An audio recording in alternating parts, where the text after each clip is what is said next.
Now you can get Cox Internet and one unlimited mobile line for $80 a month, all with Wi-Fi equipment included and no annual contract. If only getting it all was always that easy. Like having a night out and getting a good night's sleep. Get it all with Cox. Get Cox Internet and one unlimited mobile line for $80 a month. Visit cox.com/value. Limited time offer for new customers only. No annual contract means no minimum term agreement and no early termination fees. Additional restrictions apply. This is Talkback 721-1290 or 1-800-568-5309. This is Newstalk KGVO, AM 1290 and 98.3 FM. KGVO, Missoula's news and weather station. Hey, welcome, ladies and gentlemen. It is the Monday, October 21st. How time marches on. Monday, October 21st edition of Talkback. And Talkback this morning is brought to you by Y West Storage out at the Y, of course, on Two Smokes Way. Now, if you need storage, the number to call, 406-510-0590, because at Y West they are making room for you. Phillips Janitorial, offering both home and business cleaning with, of course, no job being too big or small. Call 406-260-6617. 123 Seamless Gutters is your family-owned and operated business serving all of Western Montana, protecting the foundation of your future. Give them a call before winter hits, 406-240-2669. And by Harrington Surgical Supply, where their mission remains the same, and that is to restore confidence and comfort into your daily life. The views and opinions expressed on Talkback are not those of the staff, management, or advertisers. Okay, here we are. It is Monday, October the 21st. That is Mr. Nick Christensen right over there. Good morning, Mr. Nick. Good morning. Now, did all your did your teams win? Did everything? Oh, no. I'm sorry. Everything was awful. Thanks for bringing it up. That's kidding. No, that's all right. I was hoping there'd be a little bit of good news there, but well. And then, the Grizz obviously didn't play this weekend, but the Cats did, and they dominated. And they crushed. Yeah. Oh, my goodness. No, my Giants got absolutely killed by the, by the Eagles, and Saquon Barkley came back to the Giants, first game back in New York, and ran all over us. And so, it was pretty frustrating day yesterday. Well, now, Barkley used to play for the Giants, right? Yeah. And now he's with the Eagles. Yeah. Oh. Yeah. But that was a rival. Fun. Yeah. Yeah. So it was a lot of fun. And I'm a big Texas Longhorns fan, and they, as the number 1 seed, lost to number 5 Georgia on Saturday. Oh my goodness. So it was a great weekend of sports for me. Wow. Well, at least our friend Ace Sourwine had some fun. Yes. Because he actually went to Green Bay, to Lambeau, to watch the game, the Green Bay Packers, and quite literally, last second field goal took them to victory in the whole, Lambeau leap and all that kind of stuff. And I recorded the game, and I went back and I panned through to try to see if I could find Ace somewhere.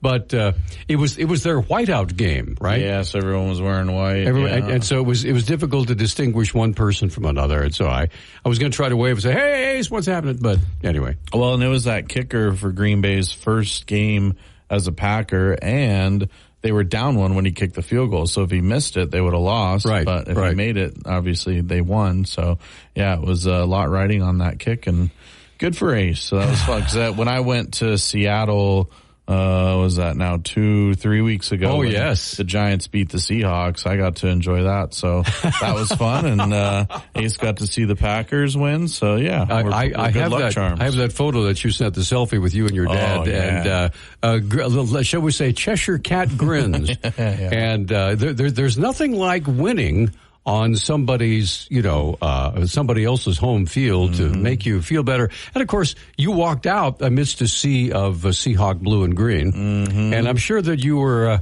everybody wanted to buy you a beer, right? Yeah, no. A lot of dirty looks. And it's the same thing when, the weekend before that, we went to Cheney to watch the Grizz Eastern game. And obviously we were supposed to win that game, but that ended up, if everyone remembers, being a Grizz win by 3 points. And 50 to 49, whatever it ended up being. And yeah, those fans weren't happy either. But yeah, I've had good luck going to games, just not sitting at home watching them. So maybe I need to open my wallet up a little bit and start traveling to some of these games so you can get some wins. Well, listen, if you publicize that, maybe the fans in whatever team will pay to have you come. Oh, there we go. Start a GoFundMe. Yeah. I think that would be a good thing. Anyway, hey, it's open phones. What's on your mind until 8:30, and then, ladies and gentlemen, we do have the KGVO Book Club with Doctors Kia and Mayer. Dr. Mayer joining us in the studio. Dr. Kia on the phone,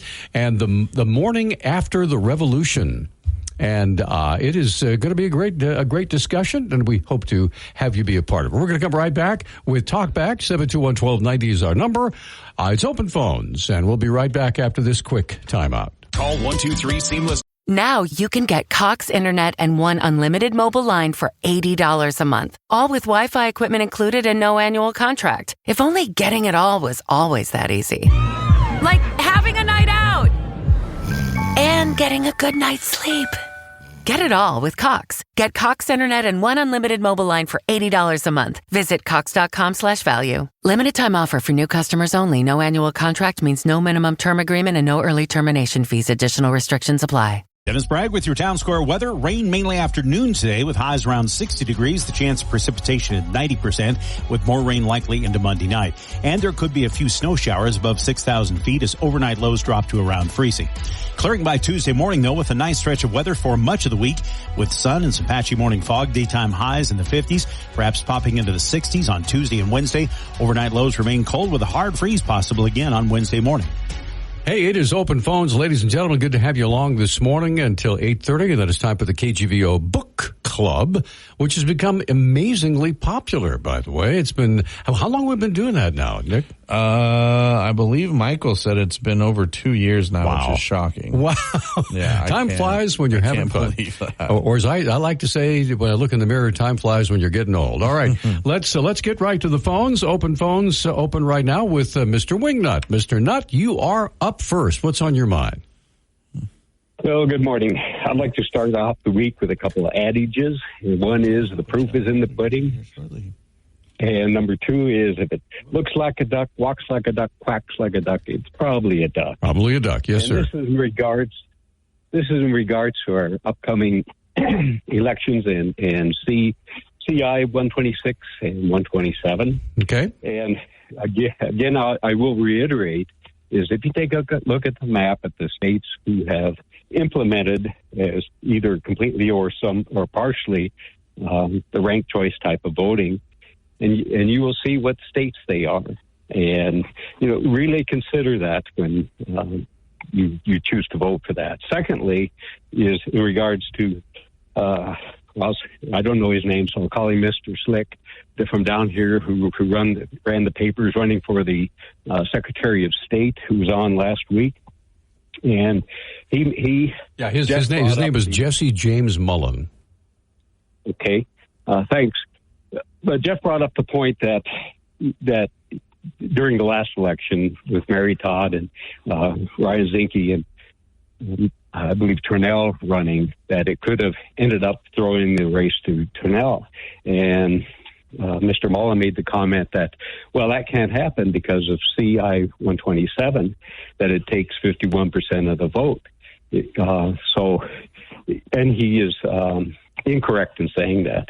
Because if you read the wording in CI 127, it clearly says that the person or persons receiving the largest number of votes shall be declared elected. Or in Part 3, it says the person receiving a majority of votes shall be declared elected. So the idea that CI 127 would prevent such a scenario as Jeff brought up is just patently false. Okay. So, and the saddest part about that, it takes some dumb old mule packer like me to point that out. So take that into mind as we are homing in on the elections, faster than the Taliban on the Twin Towers. Okay. All right. Thanks for the call. Let's get Nancy on the line. Nancy, good morning. You are on Talkback. It's open phones, ma'am. What's on your mind? Hello, Nancy. Are you there? Nancy. Whoop, I'm sorry. So let's go to Jeff. Let's go to Jeff. Jeff, good morning, sir. You are on Talkback, and I know you're not Nancy. So go ahead. What's on your mind, sir? No, I've never been a Nancy in my entire life. I'm not Lisa. My name is Julie. Anyway, go ahead. Yeah. Yeah. No. Speaking of Lisa, that was a really wonderful show on Friday. I really appreciate that. Yeah. Just shows how connected Montana really is. And a couple of things. First of all, it's good to have Wingnut as a wingman. I went out to votemt.gov to check our ballot status, and sure enough, there's a box there. You can check on learn more for my ballot info, and you put in your name and your birth date, and it'll tell you what the status of your ballot is. So I know that Lake County got ours, and it's in, and don't have to worry about it. And I did exactly the same thing, Jeff. I looked up mine and said, yeah, the ballot's in there, all is well. So there you go. Yep. So, and I came across an interesting news item in Real Clear Science. Talked about school buses that Kamala Harris project to electrify the fleet. Outspoken champion, and they've tried to do this, but so far it has been less than a stellar success. It turns out that school district in New York, 5 of its 7 buses have failed. E-buses in Vermont lose up to 80% of their range in winter. Oh, boy.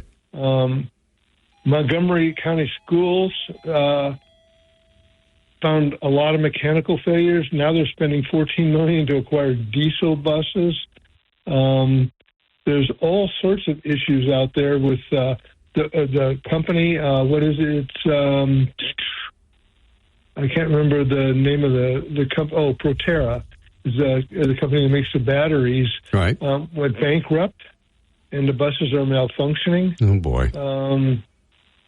And meanwhile, iTech. And this has been pretty quiet, but Microsoft and Google and all of the tech companies are acquiring their own nuclear reactors. One of them has purchased all the power from 3 Mile Island, the one that did not melt down in the 70s. Wow. They bought that to start it back up so they can power their data centers because, they don't believe that green energy, solar panels and windmills are reliable enough to keep their data centers going.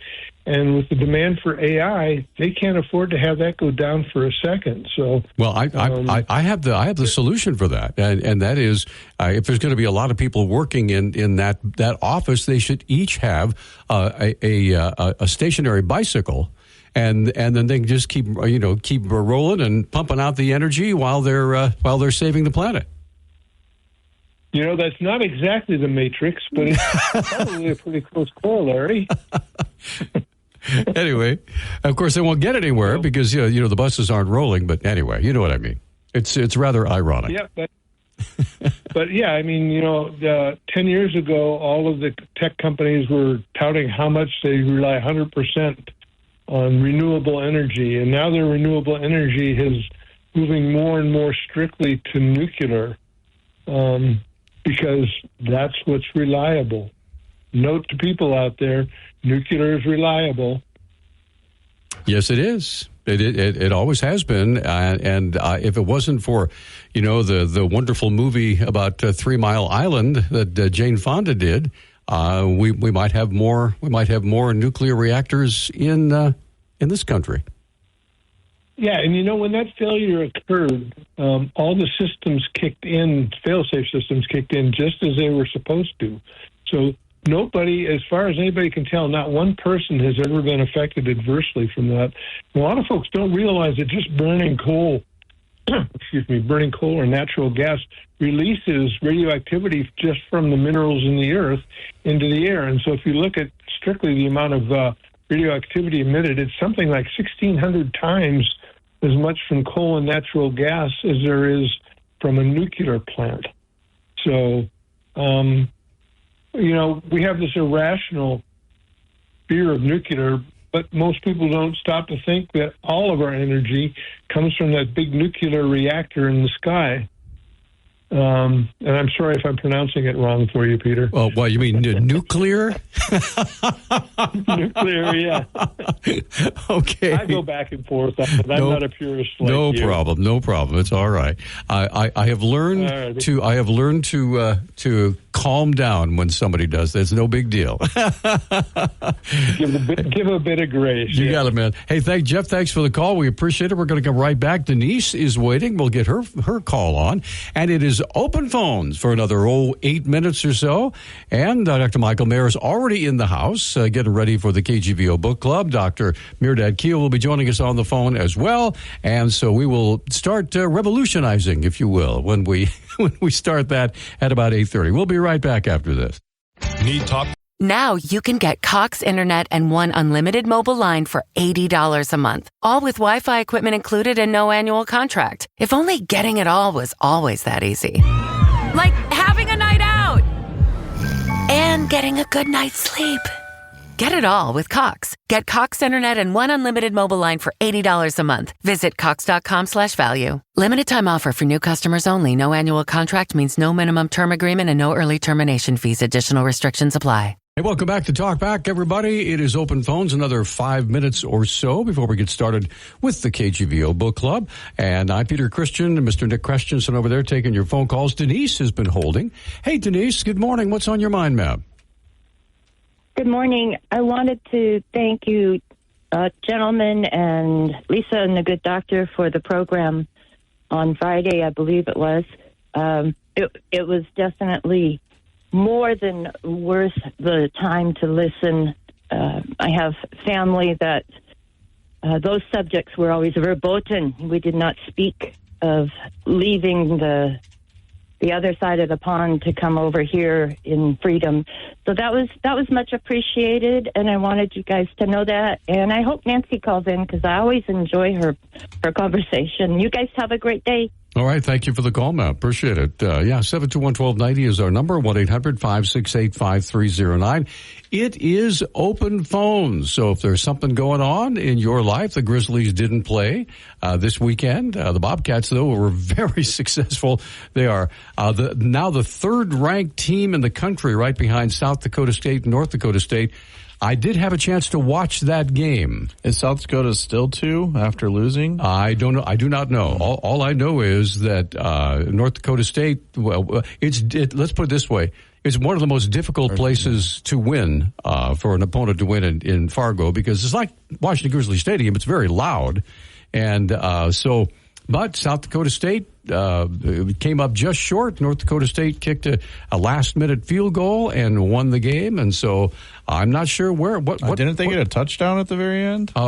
Maybe it was a touchdown. Because I know it was 9-2 South Dakota for like the entire game. Right. And then I think NDSU got a touchdown late, and then just played some defense there toward the end. But yeah, it ended up being super, super low scoring and.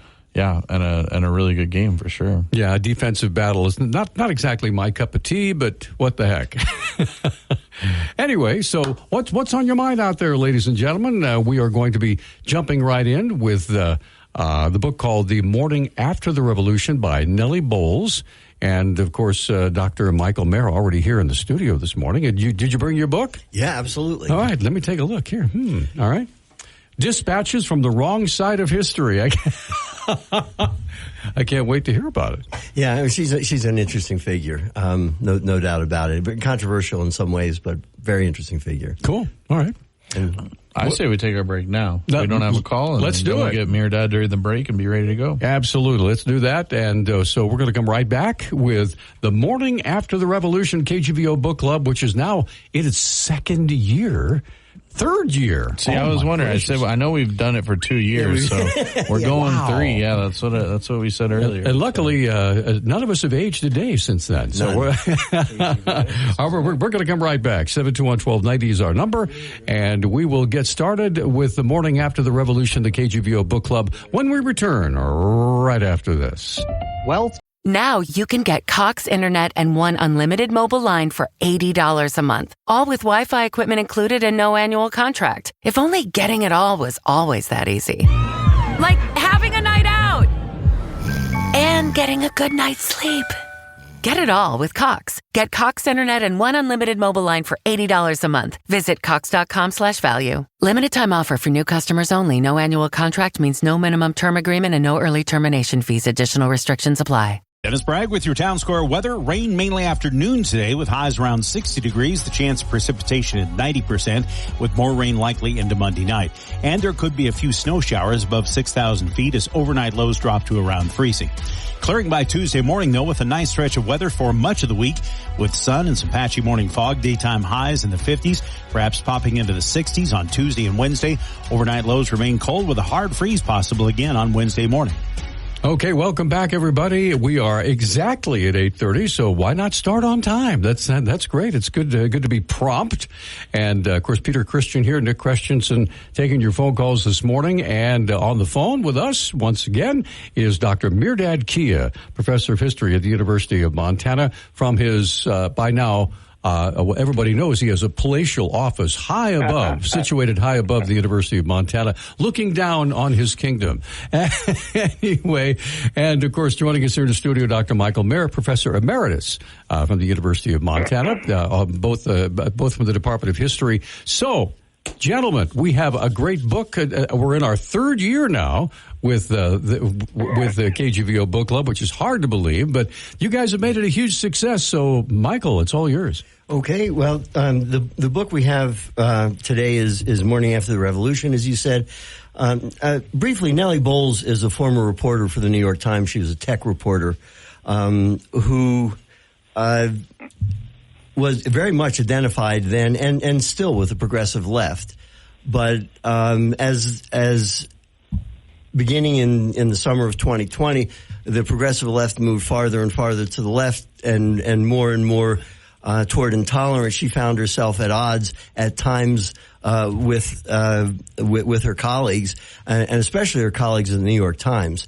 And there's kind of a side story to that, which is that Barry Weiss, who's a very well-known figure, who was a reporter for the Wall Street Journal and a reporter for the and editorialist, and also then for the New York Times, who's kind of a mainstream liberal, was increasingly alienated from and the subject of abuse, really, from her colleagues at the New York Times. And at that same moment, Bowles and Weiss were beginning a relationship. And when Weiss resigned from the Times and amid a great deal of publicity and wrote a long letter about how the Times was intolerant of any viewpoint except the accepted viewpoint, and eventually Nellie Bowles left the Times too. They now run something on Substack called the Free Press. And so there's an interesting backstory to this, and it's also interesting, I think, that some of our listeners may have read Barry Weiss's book about her alienation from the far left. And I think Nellie Bowles is probably more sympathetic in general. Throughout the book, even though she's very critical of some of the more extreme positions, she still has an affection for it. Yeah, well, and for the objectives, well, they mean well, and these are good objectives, and this sort of thing. And I think she's farther more sympathetic with the left of the progressive wing than her partner. Actually, they're legally married. Her wife, Barry Weiss, and so she's an interesting figure. And she writes with a great deal of humor. She's a wry observer, very good observer of the absurdities of some of this. And yet, I think, and she writes well, but I think one of the things that is a little off-putting, at least to me, is this sort of manic desire on the part of progressives to signal just how progressive they really are. It's like watching a third base coach sending signals, and it just gets tiring after a little while. All the signals. Although again, she's able to poke fun even of herself. She wrote, "When Hillary Clinton was about to win, I was drinking I'm with Hurricane at a drag bar." And so, as I said, she's got a good sense of humor, and in the introduction, she sets out the problem, which is that she began asking questions. which is what reporters are supposed to do. Yeah. But one would think. They were questions the New York Times didn't want to hear. Where did all the money that went to BLM, Black Lives Matter, go in the summer of 2020 and after? Literally millions and hundreds of millions of dollars poured in, unaccounted for. Where did it go? And the Times, it was for a good cause. But where did it go and where was it being spent? And what was really going on at the Capitol Hill, Chaz, the Capitol Hill Autonomous Zone, and also, as I said, she was beginning a relationship with Barry Weiss, and when the cool kids in the New York Times cafeteria referred to Barry Weiss as a Nazi, that was off-putting to her. And Barry Weiss is not only not a Nazi, I mean, she's to the left of center, but she's Jewish. I mean, it's really genuinely offensive. And so all of that goes into the book, and it deals in sequence with Chaz, Black Lives Matter, the so-called progressive stack about who gets to speak first, about how oppressed you are, gives you priority, how you're going to speak first. So she's providing what would be known as an inside look. Oh, absolutely. Right, at this whole movement. Yeah, the anti-racism seminars and so on, the Abolish the Police movement, the transgender movement, and also at the end, the failure of San Francisco, which is her city. She was born and raised there. She lives there, and she has a great deal of affection for San Francisco. But they've made a mess out of it. And sometimes it's not so nice to be dodging needles as you're walking around the neighborhood, and to be accosted by belligerent homeless people, and so on. And so anyway, that's it, and we'll be talking about that. And I'll leave Mehrdad. Do you have any other thoughts to add? No, I think you said it all, Mike. First of all, good morning to Peter and Nick, and thank you for having us again. Just two very quick comments. One is that, as Peter already alluded to it, basically she gives us readers a front row seat to the so-called drama of what I can call a political movement, which she believes has gone mad, basically. She thinks that, it has gone to the extreme. She didn't leave the Democratic Party as it was. The Democratic Party, or at least a wing of it, has abandoned her. The other thing I have to say, and this is building on Mike's comments already, it's very irreverent. This is a very irreverent account of basically going through some of the experiences. For example, the toxic trends of whiteness. And of course she exposes all this, but with a bit of comic almost and critical view, and basically exposes it to what she thinks is a level of absurdity. Well, I guess I'm wondering, this is obviously someone who is on the inside, looking deeper inside, and able to show the rest of us who probably don't understand that world at all, right? A kind of a wry sort of, elbow poking. Hey, by the way, you didn't know this, but these are insights that the ordinary person would probably never pick up on. Yeah, most of us don't go to the kind of anti-racism seminars that she went through. Although that was, I think, as a reporter to find out. Right. But she writes, in the shadow of the pandemic and the murder, George Floyd, and the money flowing into BLM, she says American politics went berserk. Liberal intelligentsia in particular became wild with rage and optimism and fresh ideas from academia that began to reshape every part of society. The ideology that came shrieking in would go on to reshape America in some ways that are interesting and even good, and in other ways that are appalling, but mostly in ways that are, I hate to say it, funny. And she goes on from there. In some ways, I think her story is really the story of the perils of failing to toe the party line in some ways. And I think she basically says that she and her partner were basically ousted, removed, pushed out because they refused to sort of follow what the conventional party line was. And I think that's why, again, I go back to irreverent or highly critical. And that's why I enjoyed the book, because it does not flinch from approaching this whole issue with an absolutely critical and questioning sort of attitude. And it's really enjoyable to read, actually. With that, we are up against a break. We'd love to have some phone calls. What do you guys think? 721-1290 is our number. 1-800-568-5309. We do encourage you to use the KGVO app.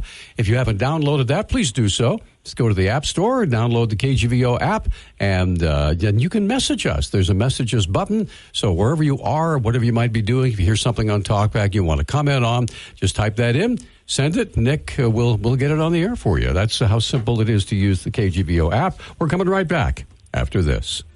Now you can get Cox Internet and one unlimited mobile line for $80 a month, all with Wi-Fi equipment included and no annual contract. If only getting it all was always that easy. Like having a night out and getting a good night's sleep. Get it all with Cox. Get Cox Internet and one unlimited mobile line for $80 a month. Visit cox.com/value. Limited time offer for new customers only. No annual contract means no minimum term agreement and no early termination fees. Additional restrictions apply. Small businesses are the heart of America. But you don't have to go it alone. As the nation's largest nonprofit resource of expert business mentoring, SCORE has helped millions of entrepreneurs build their businesses for free. Get the connections, education, and guidance you need with SCORE. We're ready to help. Find a mentor today at score.org. Welcome back to Talk Back. It's the KGVO Book Club rolling right along. The book we're talking about today is Morning After the Revolution with Nellie Bowles. Dr. Mehrdad is joining us on the phone here in the studio, Dr. Michael Mayer. And Helena is waiting on the line to jump into the conversation. Helena, good morning. Yeah, good morning. I wanted to just call and say how much I appreciated the suggestion to read this book. It's your guest description of it as being by somebody who is actually very knowledgeable about the history of these movements. That's what I learned from it, was that some of these things that we talk about, absurdities or commonsensical things that we observe in the society today, they have a history. And the author of this book, goes into that. I can't remember pretty much everything that she discusses. She gives the background. So I very much appreciate that. And her writing skills are considerable. And so the book is reads very quickly. And because she was a reporter where she was, she's just an excellent writer. And secondly, the humor that's evident in it. So this is a book I would recommend to a lot of people like myself who maybe sympathize with some of the goals of the left wing of the Democratic Party, but don't like the unquestioning, if you question this, there's something wrong with you. Whereas I think it's very important for all of us, regardless of political persuasion, to keep discussing things.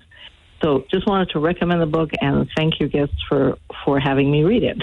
All right. Thank you. Appreciate it. Well, thank you for the comment. Now, it's a very interesting one, because I think one of the most telling historical observations that she makes is, it's not original to be sure, but it's important, is that these struggle sessions where white people are gathered together and pay, white liberals pay a lot of money to be abused by usually other white leftists telling them, that they're racist and this sort of thing. These struggle sessions go back at least to Lenin.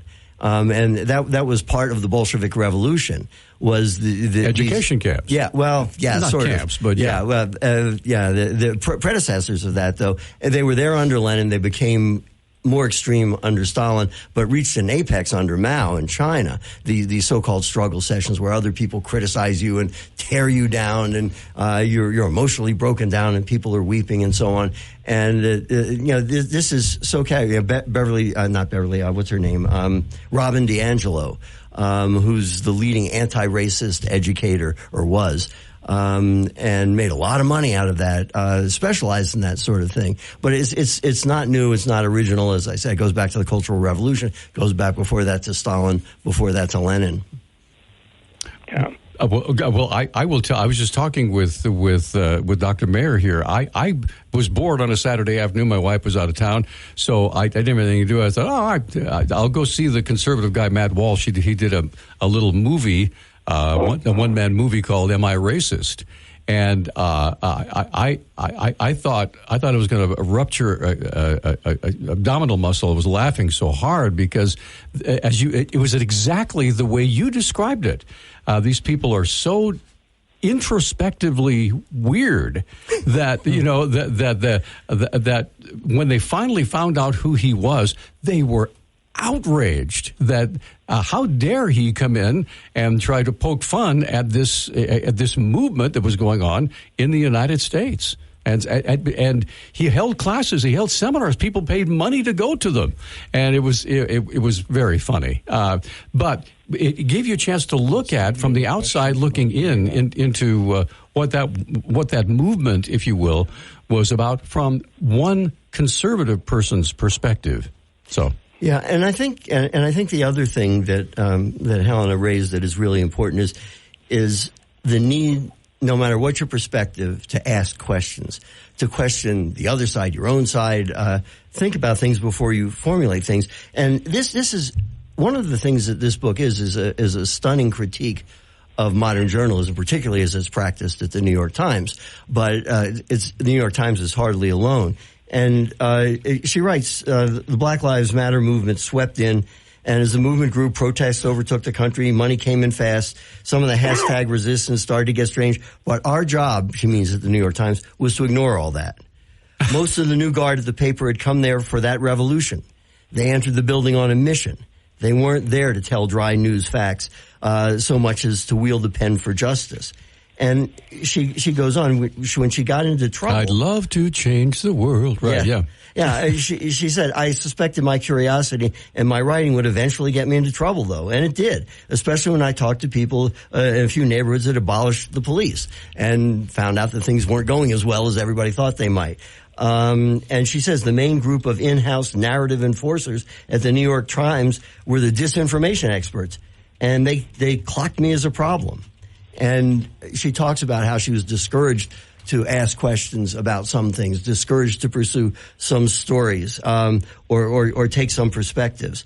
And particularly her cover, asking about what was actually going on in Chaz, what was actually happening to all the money that BLM raised, and so on. Did they ever find out where all that money went?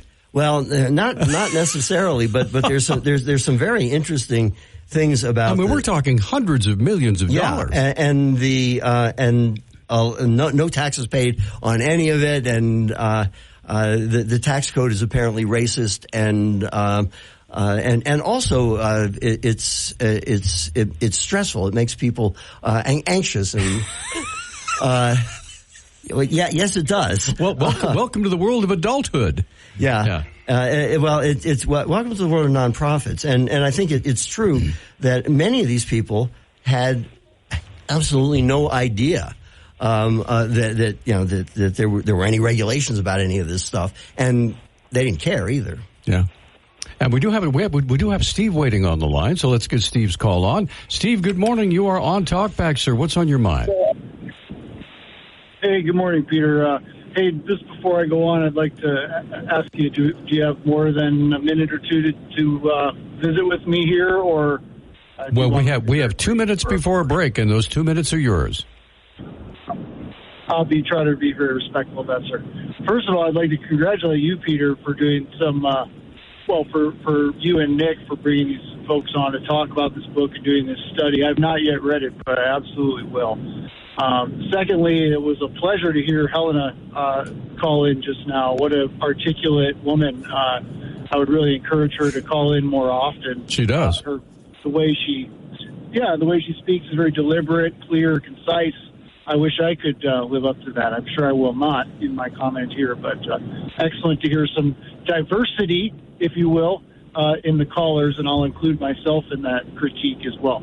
But the purpose of the call is Peter, and I think you saw this in the movie highlighted by Matt Walsh, is this sickness is what I would call it.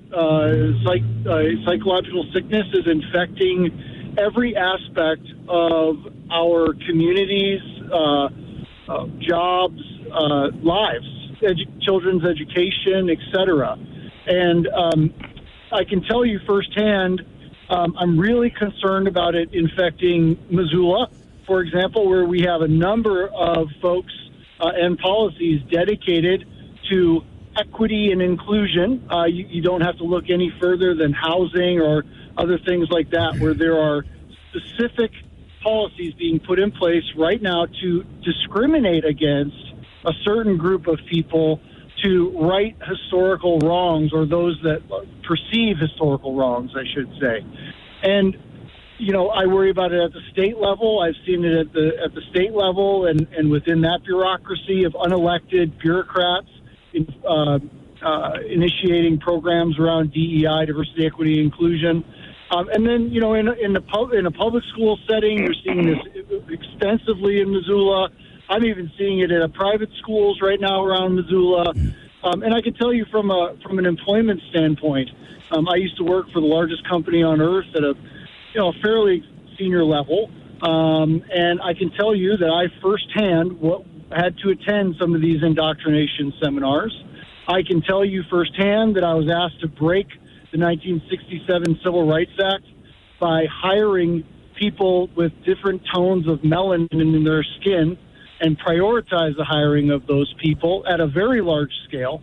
I was told that I would not be promoted, my boss would not be promoted if we did not have people of diverse backgrounds on our management teams. I can give you one more minute, Steve. 1 minute's all we have time. Go ahead. I'll wrap up with 10 seconds. I was given a spreadsheet at one time while working at the largest company on earth that delivers packages all over our town, where all of my team was broken into diversity backgrounds, meaning gender, how much melanin they had in their skin compared to others. And also included was, when was the last time they were given either a pay raise or a promotion, and asked to focus on the promotion and payment of those people over and above people who did not share those diversity characteristics. Gotcha. All right, Steve, thank you for the call. Well, we appreciate it. We're way past the break. We're going to come right back. Thank you for the comments. We're going to come right back after this.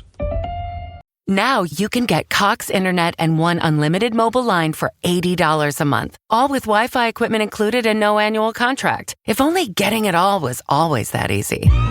Like having a night out and getting a good night's sleep.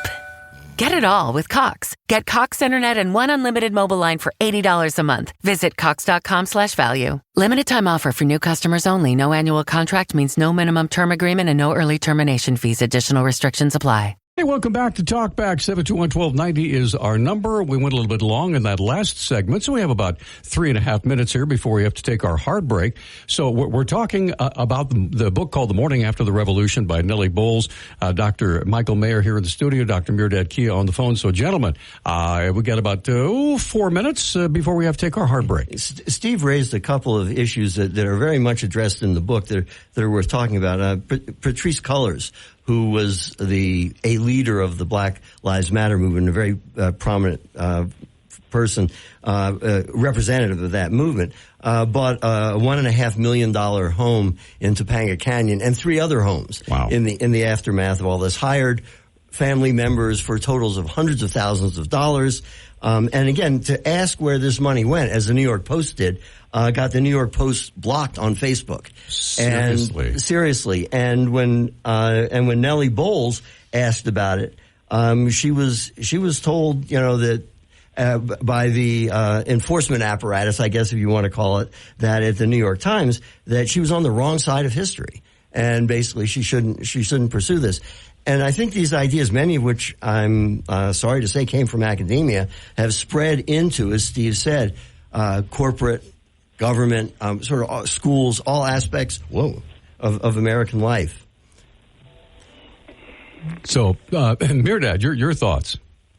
No, yeah. I when we were talking about the book yesterday with Mike, I made the remark that 50 some years ago, when I came to this country for the first time, I remember that the critical, very funny and incredibly humorous and critical way of dealing with things belonged to the left of the center. It was the liberals and the left and so on and so forth.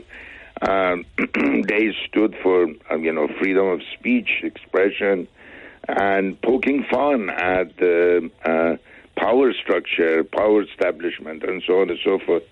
And, I think the basic question that I went to read this book for was, what happened? 50 years later, in my own experience, why is it that speaking our minds or using a certain language of any kind, if it doesn't fit a certain vocabulary and special words or sentences, is construed as offensive or insulting, and it should follow a certain basically collection of words and correctness, as they would say. It's really alarming in some ways, because it should always be about freedom of speech and expression, of course with an understanding and sensitivity that is required in expressing any ideas, and avoiding any form of language that might be construed as insulting. But other than that, I think freedom of expression, being critical, regardless of the person's race, gender, ethnic background, so on and so forth, must be essential to the vitality of the political discourse in this country. All right. And if we want to use this, color, race, skin as a way of censoring people, I think we are basically going in the wrong direction. That's called racism. Yeah, we're going to come right back. 721-1290 is our number, and we will continue another hour of the KGVO Book Club, Morning After the Revolution by Nellie Bowles. And again, joining us on the phone, Dr. Mehrdad Kia from the University of Montana History Department, and Professor Emeritus Dr. Michael Mayer joining us here in the studio.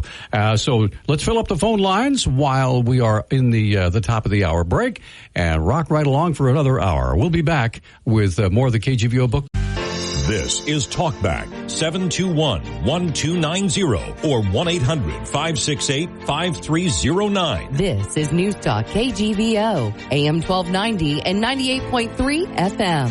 KGVO, Missoula's news and weather station. Hey, welcome back, everybody. It is hour number 2 of Talkback for this Monday, October 21st. KGVO Book Club rolling right along. And Talkback this morning is brought to you by Harrington Surgical Supply, where you can feel confident in Harrington's discreet and knowledgeable guidance on a multitude of products and medical supplies.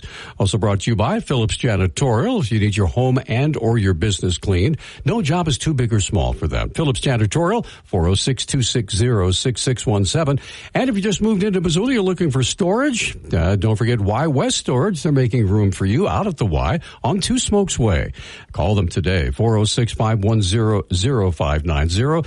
And if you're raking leaves and wondering what in the world to do about your gutter system, hey, 123 Seamless Gutters is here to help. Family owned and operated, top-notch customer service. Their number 406-240-2669, protecting the foundation of your future.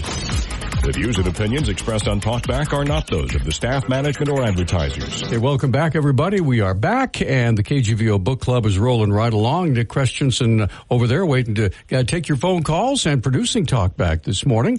And joining us here in the studio, Dr. Michael Mayer. Dr. Mehrdad Kia is back with us on the phone. And the book is called Morning After the Revolution. Gentlemen, let's continue. Oh, I'm sorry. Are we all right? Yeah, we're good. Okay. You guys go ahead.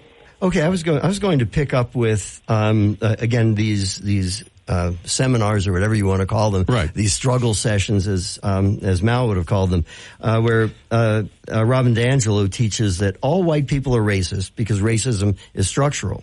We're socialized into it from birth. To fix one's inherent racism requires constant work and it requires white people to talk about their whiteness. But then later on, and I think this is something that is worth our listeners considering, linear thinking is part of the colonized mindset. Linear thinking is privileged and prioritized over nonlinear thinking. Indigenous ways of thinking and speaking tend to be more cyclical and more storytelling. I mean, the notion that somehow indigenous people are less capable of logical constructions, logical thinking, it could come out of the mouth of the Grand Wizard of the Ku Klux Klan. It's astonishing, but these things, people again paid a lot of money, and as she points out, what I'm seeing here is a lot of cultural blindness, if you will. Yeah, go ahead. She was brought. D'Angelo was brought in to advise Democratic members of the House of Representatives, Coca-Cola, Disney, and Lockheed Martin, among others. This goes back to what Steve was saying. Right. Mehrdad. No, I really don't have anything to add other than the fact that these are very important issues. Racism is an issue, is a problem that I think the society must discuss as other issues confronting us. But this is not something that one person or a group of people assume the role of telling us how we should think about it. See, there are two different things here. I think, at least with myself, I'm not denying that there are major issues that need to be discussed and analyzed and, in fact, at times challenged, in fact. But that's one thing. The other thing is to hire somebody to tell me how I should think, how I should use my language, how I should change my vocabulary, that I am actually dumb and he or she knows much better than I do. And I am now supposed to follow his or her, guidelines in terms of how my language should be shaped or changed.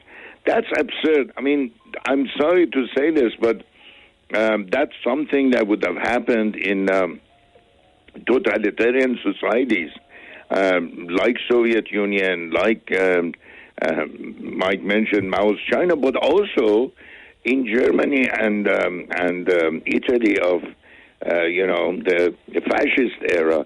This is really against the norms of free speech and free expression.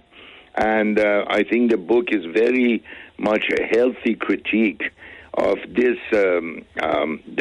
trend, which is spreading, or at least was spreading. And I hope that with courageous people like Nellie Bowles, more voices are heard about the fact that the foundation of the society, at least one of them, aside from rule of law, is freedom of expression and freedom of speech. And this is very essential to a healthy society, which should not fear speaking about these issues openly and publicly. Go ahead, Michael, please. One of the things that I think follows right on to what Mehrdad was saying is, again, if you look at not just these racial education or anti-racism seminars, but the same thing is true of the Abolish the Police movement. And as she looks at it, minorities and people that live in minority neighborhoods did not support this. It was mostly white people from outside. And just as the majority of people in many of these anti-racist training sessions were white women, the same thing was true of the Abolish the Police. Although that had a larger component of white males, if Bowles is correct. But defunding the police results in things that affluent people don't need to live with. And Bowles has an interesting discussion of how expensive it is for middle and upper middle class homeowners to stay safe in Los Angeles because they buy ADT alarm systems. They join along with neighborhoods to hire security. Yeah, well, not that's voluntary, but to hire security firms to protect them. And all of this adds up to a lot of money. And so who is supporting this? It's people who can afford these other things to insulate themselves from the consequences of this. Whereas people who live in these high crime neighborhoods who can't afford either to get out or ADT alarm systems and private security arrangements do not support it. Democratic Socialists of America was big on the defund the police, as was the New York Times and other legacy media. But as she points out, and I thought I had that, but maybe I don't. Well, tell you what, we are up against a break, so we will get to that. But it comes to me as a phrase that I heard a long time ago. It said, "Son, you're on your own." Well, that actually is her point about Los Angeles, right? And also Austin, Texas, which defunded its police to a large a large degree, and 40 minutes was the police response time. Wow. We're going to come right back. The phones are lighting up. We'd love to have your thoughts, your calls about this book called Morning After the Revolution by Nellie Bowles. And so we would love to hear from you. 721-1290 is our number, 1-800-568-5309. Use the KGVO app if you can. And we'll get Mr. Wingnut on when we come back after this. Now you can get Cox Internet and one unlimited mobile line for $80 a month, all with Wi-Fi equipment included and no annual contract. If only getting it all was always that easy. Like having a night out and getting a good night's sleep. Get it all with Cox. Get Cox Internet and one unlimited mobile line for $80 a month. Visit cox.com/value. Limited time offer for new customers only. No annual contract means no minimum term agreement and no early termination fees. Additional restrictions apply. Dennis Bragg with your Town Square weather. Rain mainly afternoon today with highs around 60 degrees. The chance of precipitation at 90% with more rain likely into Monday night. And there could be a few snow showers above 6,000 feet as overnight lows drop to around freezing. Clearing by Tuesday morning, though, with a nice stretch of weather for much of the week with sun and some patchy morning fog. Daytime highs in the 50s, perhaps popping into the 60s on Tuesday and Wednesday. Overnight lows remain cold with a hard freeze possible again on Wednesday morning. We are back. This is Talk Back. 721-1290 is our number. The KGVO Book Club is rolling right along in its second hour. The book is called Morning After the Revolution. Nellie Bowles is the author. Here in the studio, Dr. Michael Mayer. On the phone, Dr. Mehrdad Kia and Mr. Wingnut. Oh, I'm sorry. Go ahead. That's Mehrdad. You wanted to make a point before we got to our caller. I'm sorry. Go ahead. A couple of points, and I apologize for taking the time from our callers. But first of all, I think it's very important to understand that this is not only taking place on I would say, I don't know what it is. I don't even call it right or left, on the extreme wokist side of the divide. But you have also similar tendencies on what I would say on a very extreme, the right of it. And this is, of course, not a new thing in world politics and in our political discourse. But I think we have to. I mean, as I was looking at this book, it's a very interesting context for me. That is, in some ways, I think we have distanced ourselves, and this is true about both sides of the political divide, from really dealing, confronting, and resolving serious, immediate issues. For example, joblessness. For example, working conditions. For example, economic prosperity or economic challenges. And goes on the list, basically down the list. Immigration, for example, healthcare. And, all our listeners know what this list should include. But look what it is. This is a much easier and cheaper way of dealing with politics. Bring identity, bring color of skin, bring, this kind of, whatever we call it, wokist or whatever. It's a much easier way of dealing with this because you are not dealing with real issues. Ideas. In a way, political parties are distancing themselves from real ideas, real challenges, and real solutions, and they're resorting to what it is really a cultural war, which is pretty cheap and easy, but it's not going to solve or resolve any of the immediate issues confronting the people in this country. All right, let's get Mr. Wingnut on the line, and I apologize for making you wait, sir. Please go ahead. What's on your mind? Well, this is kind of my observations and lessons that I took home from the book. First, let me say that I would echo Helen's thoughts about how well written and how readable the book is. Really enjoyed it. But early on in the book, one overwhelming thought that came to my mind was about one of my favorite authors, a guy by the name of Ken Kesey, who wrote 3 books that I'm well aware of and have read. One was One Flew Over the Cuckoo's Nest, and the other one was Sometimes a Great Notion, which I've read the book and watched it multiple times, as both those 2 books were made into movies.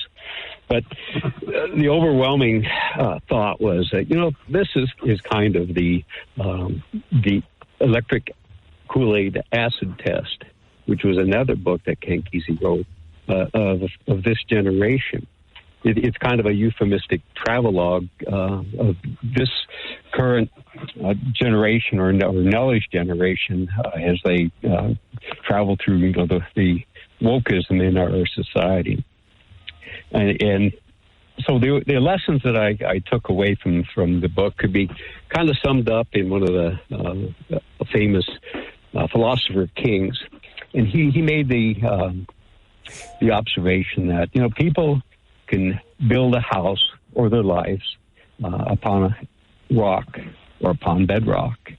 And that's kind of an analogy to things that are true. Or people can choose to build their house or their lives upon things that are false premises or false promises. And it seems to me that in the end, partly Nellie came to the observation that, things that are built upon things which are false just do not stand the test of time. But unfortunately, and I wanted to read a quote, but I won't. It's on about the paragraph at the end of page 237 and on into 238, which kind of tells where Nellie ends up being. And to me, she only half learned the lesson of her experiences as she traveled through the wokeism of the left. And the same principles do apply to things that are on the right. If they are not based in truth, they too will fall as like a house that's built upon sand. All right. And that's my observations from the book. So thanks. Thank you very much, and very, very adroit. We appreciate that. We're going to come right back with our response from Mehrdad and Michael. Also, Harry is waiting on the line. I think we'll get his call on as well. The book, once again, is called Morning After the Revolution. Nellie Bowles is the author, and it's the KGVO Book Club. We're going to come right back with more of Talk Back right after this. Montana State News Network. I'm Dennis Bragg. Senator John Tester and his GOP challenger Tim Sheehy were hitting the campaign trail hard over the weekend, both stumping for votes in western Montana, which is likely a key battleground in the race. Tester was in Whitefish, Polson, and Stevensville, while Sheehy made stops in the Republican stronghold of Hamilton, as well as Missoula, before shifting east to Conrad Sunday. A new report suggests the flood of Californians into Montana the past 3 or 4 years hasn't been as significant as you might think. In fact, a report from SmartAsset.com says Montana only ranked 31st on the latest list of states where Californians have been heading in their out-migration. Just over 3,200 households moved to Montana between 2021 and 2022. That compared with 54,000 to Texas, 32,000 to Arizona, and 30,000 to Nevada. In fact, Washington, Oregon, Colorado, Idaho, and Utah all had far more California move-ins, and 1,175 Montana households moved to California during that span. Concerns over the impacts of screen time on Montana teenagers will be the focus of a special screening of 2 films in Missoula this week.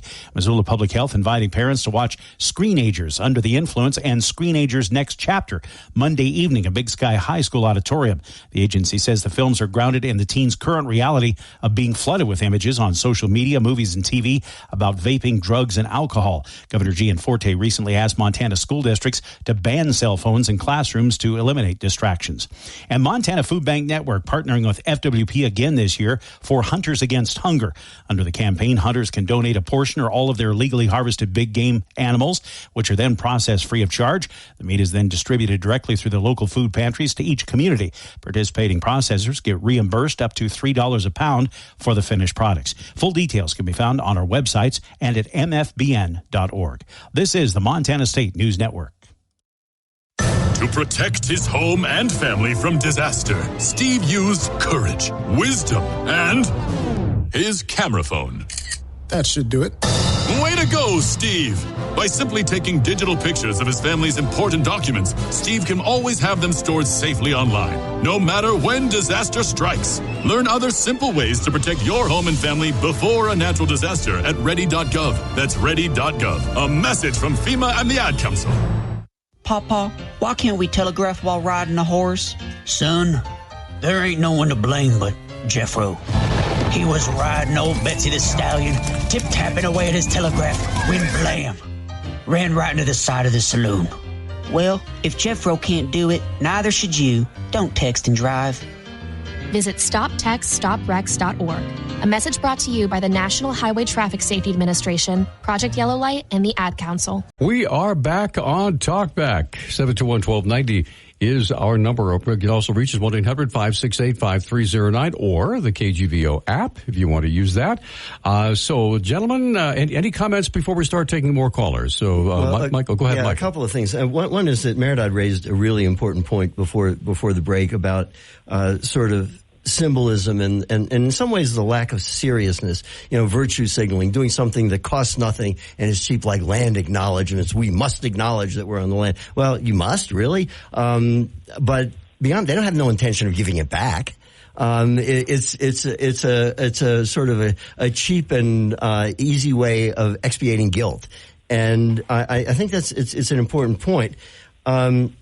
And the point that Wingnut was making, particularly about some of the magical thinking that goes on in these things, the homeless. So if you allow them to camp here, or if you just give them hotel rooms or whatever, the anti-police. If we defund the police, or if we even abolish them, then the criminals will be nicer. Yeah, right. Well, people are essentially good. I mean, it's based on certain assumptions. Right. But they're not founded in reality, and as a result, the consequences can be catastrophic. The same thing's true with some of these programs for addiction. The consequences, but they're catastrophic not for the people who construct these programs. They're consequential for the people who live with the actual programs. And I guess one last thing before we get to some callers is that. When in one of the later chapters where she's talking about the schools in San Francisco, and the idea that we're not going to have merit applications for Lowell, which was the most sort of competitive and prestigious school, based on competitive admissions. The head of the school board said, merit is an inherently racist construct designed and centered on white supremacy. And, it puts me back to the 1970s when the head of City University of New York said, achievement is a white male norm. And I thought at the time it was the most radical thing I'd ever heard, and also the craziest. I mean, when you think about it, if you get up and brush your teeth, you've already violated that because you achieved something. The idea that this is particular, along with linear thinking and other things to white people, is I think very, very dangerous. All right, Mehrdad, before we take a call, any comments? No, let's take calls. And, all right, let's jump in here. Harry's been waiting a long time. Yes. Harry, thank you for holding, sir. Please go ahead. Yeah, good morning, gentlemen. Yeah, to me it seems like this is just just pointing out the pendulum is swinging. I mean, it always changes. I don't see it's really. I mean, it seems like it's getting a foothold, some of this, into the higher echelons, but not real strong because it gets pushback. I mean, the fact that she can produce this book shows that it's not that so dire that, she couldn't get this book produced. I mean, you got people like Bill Maher poking fun at it. I mean, it's like you just said, Michael, that you heard this thing typed back in the 70s. So it comes and goes, and it doesn't really get a foothold because it's eventually people show how ridiculous some of these ideas are, and then they just sort of go away. But I'm not hyperventilating. I could say maybe the bigger companies, maybe some of this has gotten into, but the average person, I never saw anything like that in any workplace I ever was in. So I mean, and I've worked most smaller businesses and stuff. So I say it swings. They push so far as they can, but then it doesn't work. Like the defund the police. Well, how much did that actually work? It didn't. So it started to go away. I mean, the reality kicks in and it all just sort of fades away. And our nation survived when there was real racism, when the black population was separated completely. We did that for about 100 years, and we were able to get past that. So I mean, this is just a little bump in the road, and it'll work itself out. Okay, Harry, thanks for the call, gentlemen. Your response. I think it's interesting. I think to a certain extent, Bowles would agree with Harry that this wave has crested, and there's been some pushback. Although I think she thinks it's a much more serious problem than Harry does, and I tend to agree a little bit more with her on that. It's taken a pretty deep foothold in the academic world. It's taken a pretty deep foothold in schools, and Harry's right. It's bigger companies that can afford the consequences better than small business.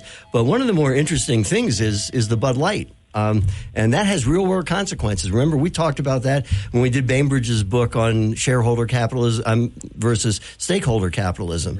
And that now, at this point, I just saw something this week, has cost Bud $1 billion. That little escapade. Right. That's a lot of money. Yeah, and Anheuser-Busch being a huge corporation, that kind of loss, you can't just absorb it and forget about it. Right. So, anyway, Mehrdad, your thoughts? Yeah, I think that another big issue that, Harry's question or comment was an excellent one, I think, and I tend to agree with much of it, but I do think there is this is just an observation that we have this tendency that on the left to the center, we have more secularist, thinkers and who basically attack, the right based on dogmatic religious beliefs or too strict of a set of religious beliefs and so on and so forth. But I think what Nellie Bowles' book tells you is that this wokeism, in some ways, is a form of religion itself. Religion not in its good sense, because everyone believes in a set of beliefs, and they might be religious, they might be not as religious as others, and so on and so forth. But this dogmatic religious belief in a set of principles, in a set of vocabulary, words, grammar, and so on and so forth, it's almost, for lack of a better word, and I apologize if it sounds that way, but it's in a way in a new church almost. It does not have one of the traditional religions, Judaism, Christianity, Islam, Hinduism, and others, but it actually turns itself into a set of, very strict, dogmatic religious principles that if you actually question it, then you will be in trouble. So in some ways, I think her point is this dogmatic religiosity is not just on the part of those who are dogmatically religious in the traditional sense, but you can be very postmodern and think you're very enlightened and open-minded and progressive, and yet very fanatical and extremely, extremely dogmatic in your own beliefs. And to the point of intolerance. Yeah, exactly. The word I was thinking of was it gets you right back to intolerance. So anyway, we're going to come right back. We have Jeff and Rick both waiting to visit with you, gentlemen. We're coming right back. And by the way, several phone lines open if you'd like to join in the conversation. This is KGVO Book Club, Morning After the Revolution by Nellie Bowles. Plenty of room for you if you have a question or comment. We'll be right back. Well, now you can get Cox Internet and one unlimited mobile line for $80 a month, all with Wi-Fi equipment included and no annual contract. If only getting it all was always that easy. Like having a night out and getting a good night's sleep. Get it all with Cox. Get Cox Internet and one unlimited mobile line for $80 a month. Visit cox.com/value. Limited time offer for new customers only. No annual contract means no minimum term agreement and no early termination fees. Additional restrictions apply. Hey, we are back. This is Talk Back. We're rolling right along this morning with the KGVO Book Club. Peter Christian here, Nick Christensen taking your phone calls, producing Talk Back, and Dr. Mehrdad Kia on the phone at the University of Montana. Dr. Michael Mayer here in the studio. Let's jump right in and get Jeff on the line. He's been waiting the longest. Jeff, good morning. Welcome back. Hey, good morning. Before I start, I don't think it's Dr. Kia looking out over his kingdom. I think it's more of a fiefdom. I feel like more of a fief than anything. So I just wanted to get that out there. Well, he's very ambitious. So yeah, go ahead. Yes, he is.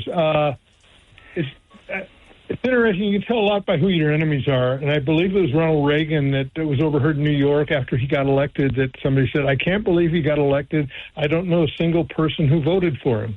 And kind of a, an insular, look at history. And in this book, if you look out there for the reviews, the first ones I came across were the New York Times, Washington Post, and the New Yorker, and all of them were unfavorable. None of them liked it. It was, I'm trying to see what the quote was I have, is that the question is not about whether there are narrative enforcers at the New York Times, as Bowles alleges, but why there is a market for so many books like this, even though they're all predictably indistinguishable from one another. So, and this was written by a New York Times reporter. So you kind of go, you don't understand why there's a, Becca Rothfield was her name, and you don't understand why there's a market for them. There's a market for them because it's right. I mean, it's funny, it's humorous. And, the Goodreads had a quote that said that the book is a moment of collective psychosis preserved in amber. And I think that pretty much captures that. As regarding the pendulum swing, I think you can tell a lot by those folks who favor tyranny. And make no mistake, Black Lives Matter, and a lot of folks, I don't know if you can call it the left. I think it's more like Ronald Reagan said, you have the top and the bottom. There's people who don't have the insight. They don't have the state of mind to be able to understand anything other than a very narrow viewpoint. They think they have all the answers. Very much a left brain thing. And so, those are the people who are dangerous because they're the ones, we don't need the police. And then I remember one video of a woman in Minneapolis crying because her neighborhood, and this is a black woman, her neighborhood was being destroyed, and the police had left, and she had no one to protect her, and she didn't know if anybody was going to come to her house and do anything. And she's talking to the reporters, we need somebody here to protect us. We need the police. And, I think your, Dr. Mayer, your characterization of the rich white class and predominantly single white females, it's been demonstrably proven that that's the preponderance of people who buy into this nonsense, that it's dangerous. Look at North Korea, look at Iran, an idea can set in, but there's no pendulum swinging there. Tyranny and is very difficult to get out sometimes. So we have to be careful. There's been a lot of that in this country as well. All right, Jeff, thanks for the call, gentlemen. I think that Jeff hit several major points. One, I think the general resentment or negative, review of the book by the newspapers that Jeff mentioned is the result of one simple issue. One simple issue is that if you take this book seriously and if you read it carefully, it demands from you to become introspective. And before spewing all these great new ideas, look at the mirror and basically, sort of adopt a more critical approach toward your view of things. And instead of this simplistic adaptation of a whole bunch of, newly established beliefs or tendencies that you are adopting because it sounds politically correct. And I think that's what it is. I think in some ways it's laziness among the intellectual class without trying to actually critically look at these things and dissect them and look at them from all points of views instead of either for or against. Look at where they are coming from, why are they there, and which social group in the society calls for these kinds of ideas and why, and so on and so forth. I have to also say this. I mean, this is in response to Jeff. You know what I already kind of alluded to this. What fascinates me is that in the 60s and 70s, the catchword in the leftist discourse was class, was economic conditions, right? This is the kind of heritage of the Marxian socialist point of view. It was basically the grievances and the struggles of the working class. So the class and economic issues were paramount. There is no mention of class. It seems like, to bring back a little bit of Marxism, this sort of wokist thing is very bourgeois, right? It's very actually elitist. It's folks who probably either they don't or they do and they don't talk about it. Economic issues are completely pushed under the rug, as if the economic grievances, the challenges that the average working class person is confronting are meaningless, and we have to get into this cultural, personal, identity sort of politics. And it doesn't surprise me as a result that by the left abandoning these issues, I was watching, and this is just an observation, I was watching these rallies in the last few days in Pennsylvania, New York, and so on and so forth. Who is rallying on the right? It's the working class. It's incredible, the number of workers standing next to Donald Trump.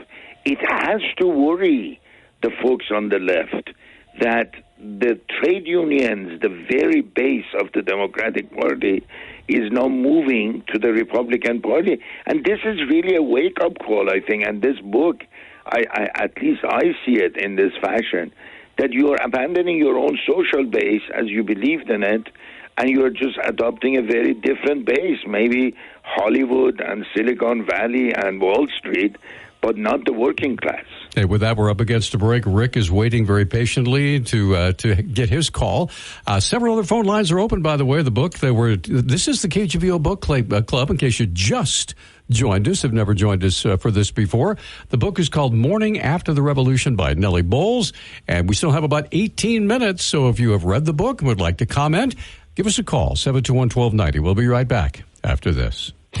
Now you can get Cox Internet and one unlimited mobile line for $80 a month, all with Wi-Fi equipment included and no annual contract. If only getting it all was always that easy. Like having a night out and getting a good night's sleep.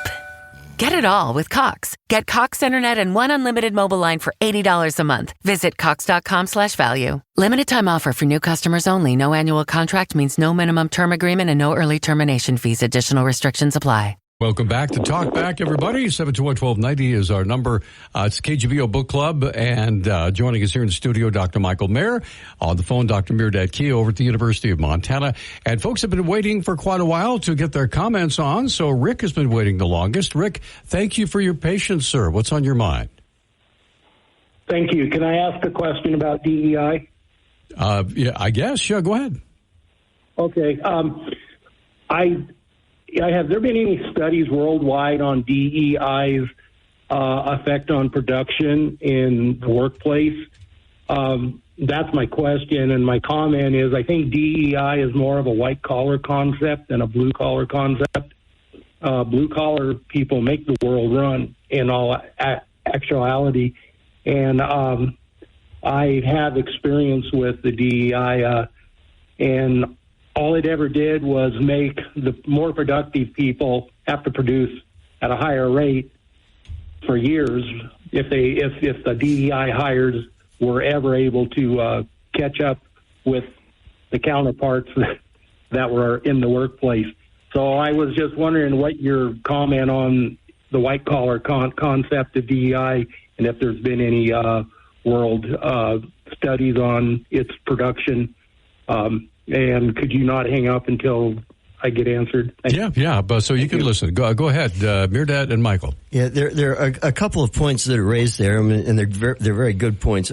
One of them is that these studies tend to reflect the preferences and ideological beliefs of the people conducting them, because there have been studies that show DEI is harmful to productivity. There are other studies that show it's not harmful. It even increases it. I think the majority of studies probably shows that it is not conducive to productivity, but it's certainly not unanimous.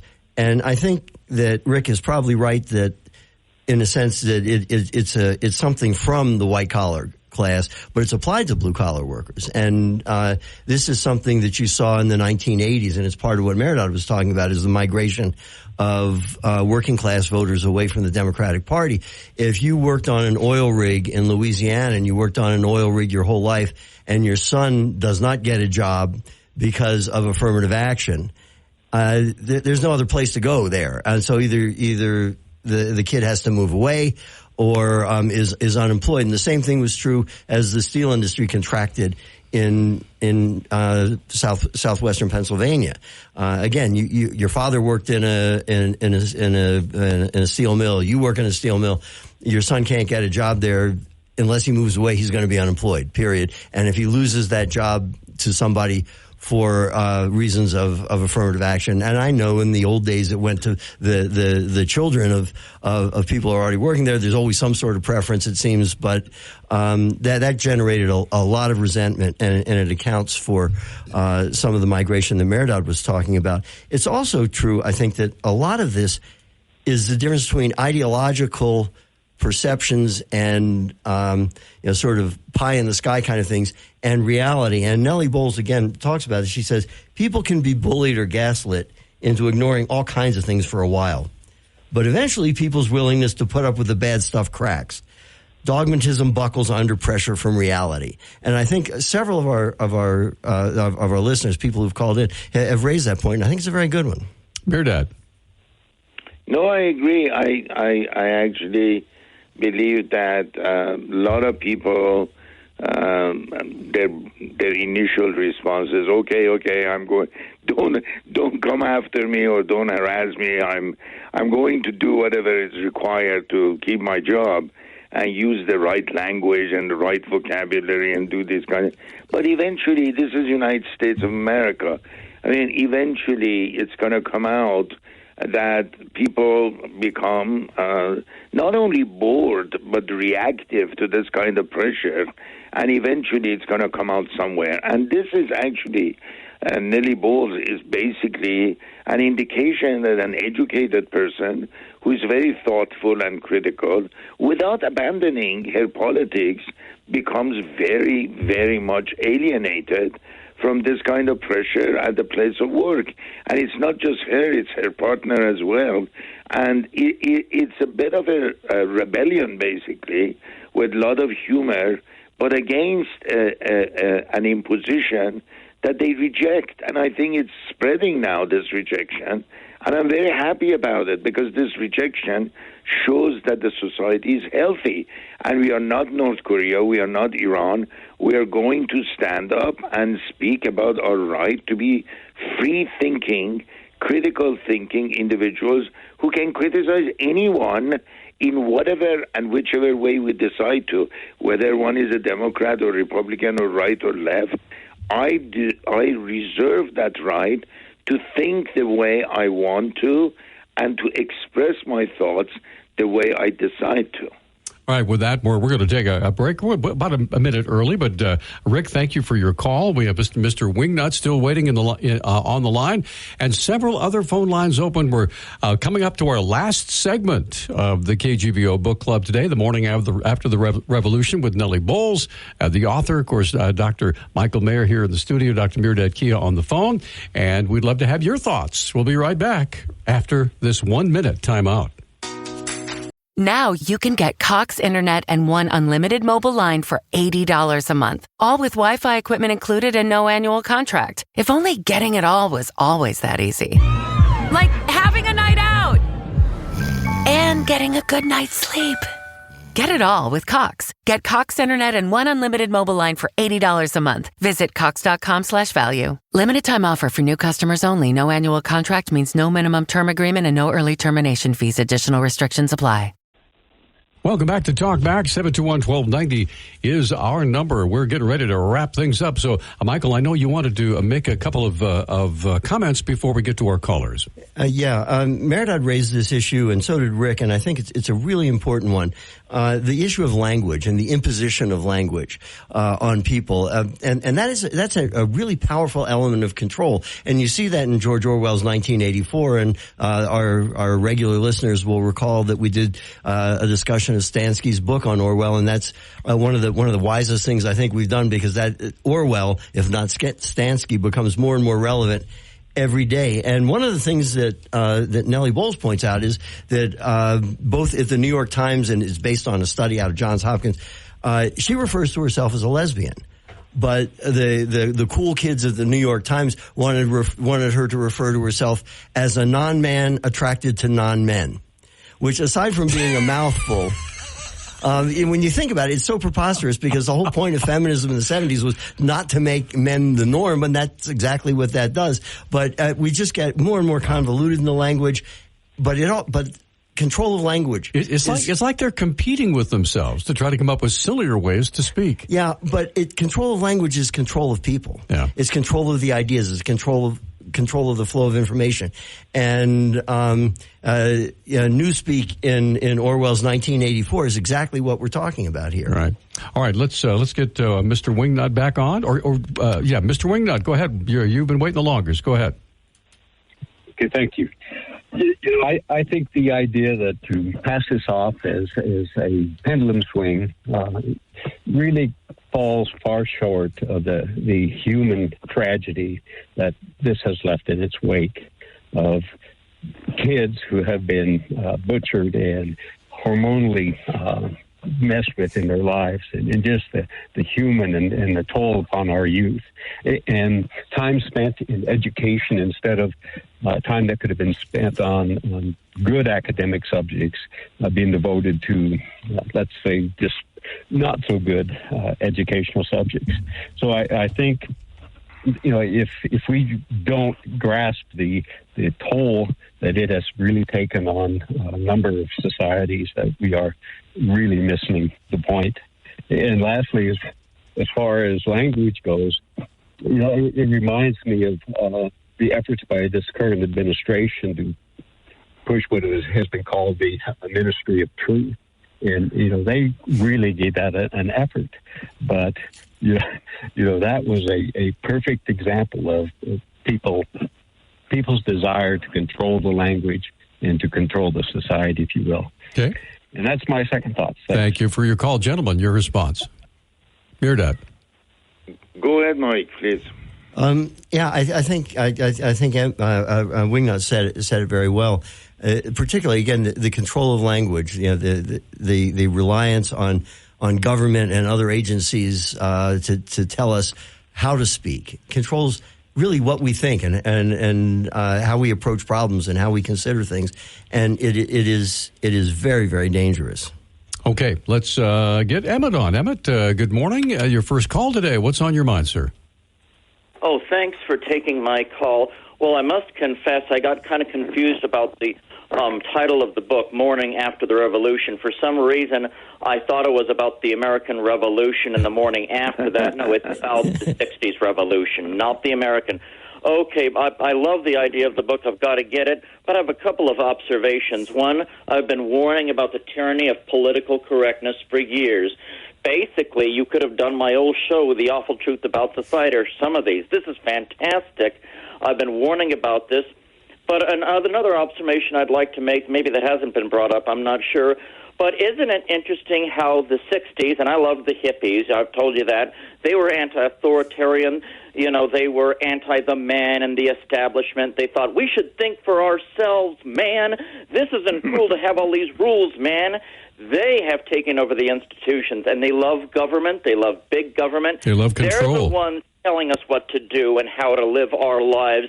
They're the ones telling us, ironically, the old people from the 60s are telling us, you can't think for yourself. You've got to think the way we think, tell you to think. Even in the punk rock culture, they say, we got to think for yourself. But if you get out of some of these dogmatic ideas that some punk rockers have, they say, you can't think that way. That's not thinking for yourself. You got to think what we think. So this is interesting. I've got to get this book. All right. Thanks for the call, Emmett. Yeah. Gentlemen, go ahead. We have exactly 3 minutes left. Okay. Real quickly, if you notice pictures of the Haight-Ashbury in the 1960s, everybody was being a nonconformist by looking exactly the same. And I think you see there were several very acidic cartoons to that effect, if I remember back during that time. But go ahead. Well, the next book we'll be talking about, the book we'll be talking about next month, is Dwight Chapin, Chapin, who was an aide of Nixon's, and this is kind of a memoir and a rumination on Nixon. The book is titled The President's Man. Wow. The President's Man. It's a play on All the President's Men by Woodward and Bernstein. Right. And Chapin was, in many respects, the President's Man. There's some very interesting insights into Nixon, who is an enigmatic figure, a strange and tortured and twisted, but very talented and able guy who is still, and forever, I think, will be a mystery to historians. The publisher is HarperCollins. All right. So that is what we're going to be looking forward to. And The President's Man? Yeah, The President's Man. All right. Good deal. So, Mehrdad, your final thoughts before we let you go, sir. We got about a minute and a half. Go ahead. Again, I want to thank you and Nick for providing us with the opportunity. I really appreciate all the thoughtful calls and comments.